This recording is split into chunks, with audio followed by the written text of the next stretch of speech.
দোকানদার ভাই ভালো দেখে আমাকে 2 কেজি ডাল দেন তো। তারকে ডাল দেওয়ার কথা বলে সে বস্তা কেটে চাল চুরি করতে থাকে।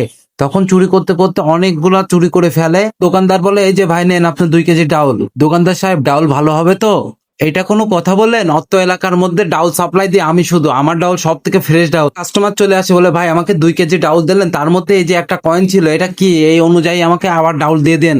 এটা কি দেখেন তো ভাই। দোকানদার ভাই, বুঝতে পারছি না তো। আচ্ছা ভাই, এসব আপনারা দেখা দেখি একটু পরে করেন, আমাকে যেই পরিমাণ ডাউল হয় এটা দিয়ে দেন তো, আমি চলে যাই। ঠিক তখনই গাড়ি নিয়ে একটা লোক চলে আসে, বলে ভাইজান কি ব্যাপার, আপনি আমাকে চুমা দিচ্ছেন কেন? তুমি পোশাক এত দামি দামি গাড়ি কই থেকে পাইলেন? ভাইজান, এটা তো আপনার জন্যই হয়েছে। কালকে যে 2 কেজি ডাউন নিয়ে গেছি তার মধ্যে, হ্যাঁ, এই সেম সোনার কয়েনটা পাইছি, সেইগুলো বেচেই তো আমি এত বড় লোক আজকে। ওইটা আমার জিনিস, আমাকে দাও, তুমি এখান থেকে যাও তোমার ডাউন নিয়ে। ওই লোকটা ওখান থেকে যায় না, ওখানে দাঁড়িয়ে কথা শুনতে থাকে ভান করে, যে পকেটে হাত দিয়ে। তারপরে ফের ওই লোকটা বলে, তুমি এখান থেকে যাও নাই কেন এখনো? তুমি এখান থেকে তাড়াতাড়ি যাও টাকা দিয়ে। পরে সে ওখান থেকে চলে যায়, চলে যাইতে যাইতে পরে এক জায়গায় যা থামে, বলে বন্ধু তুই এখান থেকে তাড়াতাড়ি বেরো, ওই ডাউলটা যেভাবে হোক আমাদের চুরি করতে হবে। নেক্সট পার্টের জন্য চ্যানেলটি সাবস্ক্রাইব করে রাখবেন। ধন্যবাদ।